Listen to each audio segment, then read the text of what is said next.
Hello everyone and welcome to a Velveteen web design video tutorial. My name is John Ramos, and in this video I'm going to be giving you an overview of the Bluehost.com cPanel backend. cPanel is also called control panel, and basically what ends up happening is you'll get your domain and hosting through Bluehost.com or whatever hosting company you decide to go through. I recommend Bluehost. I've worked with them. Their customer service is excellent, and they have a really clean design, and I like the look and feel of their site and working with them. Um, so yeah, so basically you get your domain and hosting. Your domain is, for me, it would be velveteenwebdesign.com, and the hosting is basically the server space. Basically, these hosting companies have these huge hard drives. They call them servers, and they give you a small, tiny fraction of that space so that you can put your website on that server, kind of hard drive, and you get to share your website with the world. Usually, the developer will take care of that, but putting the files onto your server, and developers work a lot with cPanel. I myself work with cPanel quite a bit. So this is just kind of to give you an overview, just to if the cPanel looked kind of scary, or if you didn't know what it was. This is just a quick overview of what the features of the cPanel. One last thing also, if you haven't gotten your domain and hosting, I highly recommend Bluehost. And the process to get a domain and hosting is very quick and painless. Near the end of filling out your the information for your domain and hosting, they ask you a few things, and the things I would recommend that you get are site lock and Whois domain privacy. Those are both good features. Whois just protects you from marketers finding that your name is associated with that particular domain, and they also have Site Backup Pro. I wouldn't really recommend that, just because whenever I'm working on a client's website, I always back up their website. So I don't tell my clients to pay for that because I think it's extra money. Some might disagree with me. They might think that it's good that Bluehost does back up your site, but as a developer, I'm constantly doing that anyways. So I just have my clients skip over that one. So okay, that's pretty much it for that portion of it. We're gonna go ahead and get into the cPanel. So I'm just gonna log in. I already have my credentials in Bluehost. Bluehost actually, if they help you right out the gate. They say, do you need some help with the cPanel? At this point, I'm going to show you how to do it in this video. So I'm going to click on I can do it, and we're going to close this guide. So the first thing, if you've never seen this, it might look a little bit foreign to you. What's great about Bluehost is that they make it very simple. Like, they have all these features, main features, and you can actually select which features you want to see in the cPanel. This is actually the cPanel right back here. Um, you know, the ones that I want to see are the email, website, the files, and domains. These are the only ones I really use.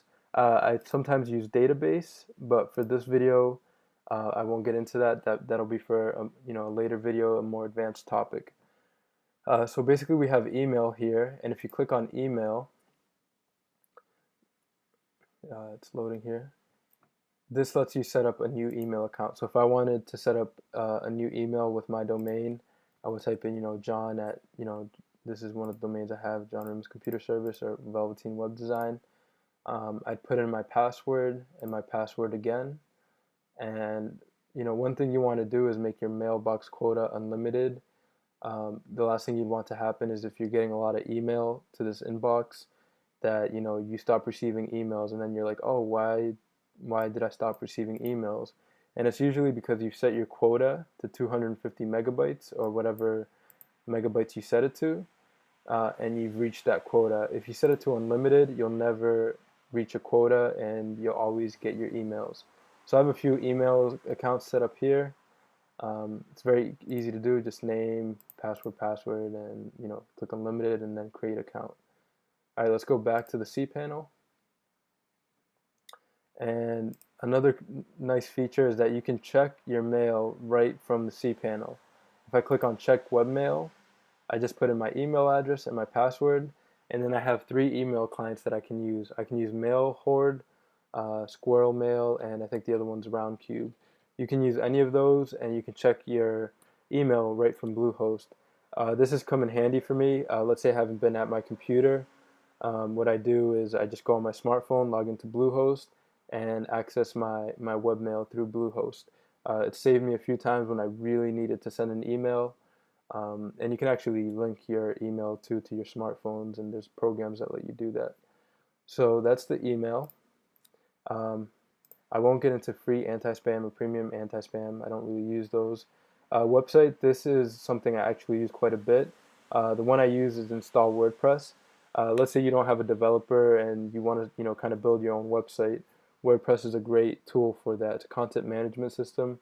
They have really great themes. You can purchase themes, and it lets you kind of, if you don't want to spend a lot of money hiring a developer, you can learn how to build one. I actually have another YouTube channel called the WordPress Tutor, where I teach you how to build a WordPress website. So if we click on install WordPress, it's again a pretty quick and painless install process. I'll just give you a quick overview. I do have another video on how I do this. You would just click install, type in the directory where you want to install it to, check domain. I have a couple domains here. I would probably use velveteenwebdesign.com.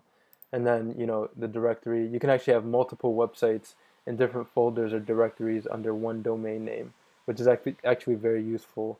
Me as a developer, when I'm working with different clients, I first put up my, I have a test website where I put it on my domain first in a specific directory, sometimes the client's name or the name of the website, and I say, hey, you can actually view your website as I'm working on it, if they don't have a domain or hosting yet and they don't want me to upload anything to their domain and hosting right off the gate.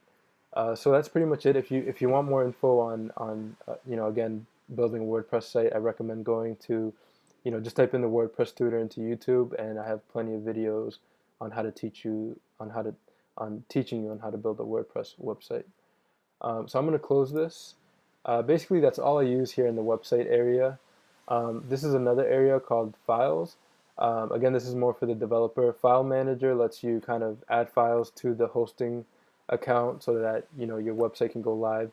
Every website is comprised of files, so File Manager lets you add those files to your hosting so that your website can be viewed by other people on the internet.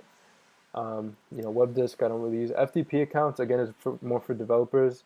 Um, I might make a video. I use a program called FileZilla, and it's an FTP program. It's another way for developers or for you to manage your website through an FTP program. You'd create an FTP, kind of like an email. You create an FTP name and password. It would be associated with your website, and then you would go to a program like FileZilla that I have down here. Type in the host, which would be like FTP, your domain. So I type in velveteenwebdesign.com, username and password that you created here in your FTP accounts. It's really great. I like using FTP programs, clients like this. It just makes it easy for me to drag and drop files onto my hosting, my server, web server, and rearrange the site or kind of play with the site that way. Domains, you don't really need to worry about this. Don't need to worry about any of this either. Sometimes, database, I kind of work with this to create a new database if I'm working on a site. That's a bit of a more advanced topic. But basically that's it. Those are the only important features you really need to worry about if you're new to the cPanel and you want to build a new website. Again, it's email, check webmail, install WordPress, create an FTP account. Those are kind of the basics and an overview of like the main important things that you'll want for your site. I don't really use File Manager again because I use FTP accounts. I use FileZilla, and that seems to work really well for me. And they have shortcuts here as well, cPanel, email, right up here in this blue. This will take you again to the email link I showed you earlier. And, just different shortcuts to help you browse through the cPanel area. These are this email is this, FTP, I believe is, FTP is, let's go home again. Yeah, here we go, this is better. Yeah, FTP is FTP accounts, and you can kind of mess with it. Yeah, so that's basically it. If you need any help with this, just let me know. You can contact me via my website, Velveteen Web Design, or my email, john@velveteenwebdesign.com. Hopefully that was clear, and yeah, I'd be happy to help if you need any help with this. If you like this video, please subscribe. Just hit the subscribe button, and there'll be many more videos to come, and I'll see you in the next video. Thank you.